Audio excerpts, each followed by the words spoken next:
Sekarang cuma dengan satu jari, semua urusan listrik langsung beres, res. Ini dia, PLN Mobile. Kalau cuma gangguan aja sih, nggak usah panik. Tinggal tap menu pengaduan, cus petugas PLN-nya langsung datang. Atau mau isi token, pasang listrik baru, atau mau ubah daya, atau cek hitungan listrik.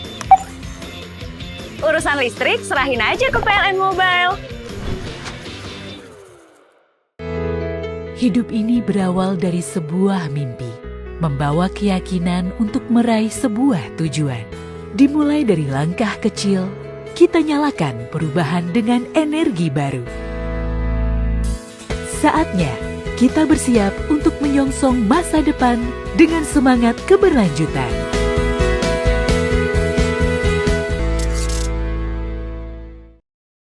Ratusan massa gabungan organisasi pemuda mendatangi asrama Papua di Jalan Lanto Daeng Pasewang, Kota Makassar, Rabu siang.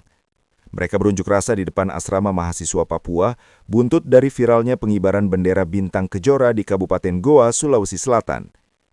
Video yang berdurasi 1 menit tersebut memperlihatkan 3 orang yang mengibarkan bendera di tengah sebuah kebun di wilayah Bili-Bili, Kabupaten Goa. Dari viralnya video tersebut, memancing ratusan massa yang mengatasnamakan dirinya Aliansi Pemuda Sulsel Pancasila dengan membawa mobil ke depan asrama mahasiswa Papua untuk berorasi serta membakar bendera bintang kejora sebagai bentuk perlawanan aliansi tersebut untuk membela keutuhan NKRI. Gabungan ormas ini menyatakan menolak segala bentuk afiliasi OPM di Makassar. Kami gabungan dari aliansi, ada dari Laskar Mandala, dari Forbes Makassar, dan juga Aliansi Pemuda Indonesia Bersatu hadir di lokasi ini untuk memberitahukan bahwasanya Kota Makassar ini aman dan tidak boleh ada negara di dalam negara.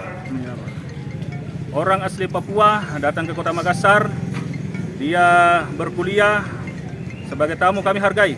Tapi jangan pernah sekali-sekali membuat gerakan tambahan, apalagi membuat gerakan-gerakan afiliasi kelompok organisasi Papua Merdeka di Kota Makassar. Haram hukumnya dan pasti akan kami sikapi. Massa menuntut agar tidak ada lagi pengibaran bendera bintang kejora di Makassar dan tidak ada negara dalam negara. Ia juga berharap agar kejadian serupa tidak terulang lagi.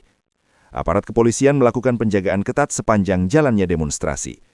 Ilham Syam, Fajar TV melaporkan. Terima kasih telah menonton. Jangan lupa subscribe, like, comment, and share. Saksikan terus informasi terbaru dengan menekan tombol lonceng hanya di channel Fajar TV.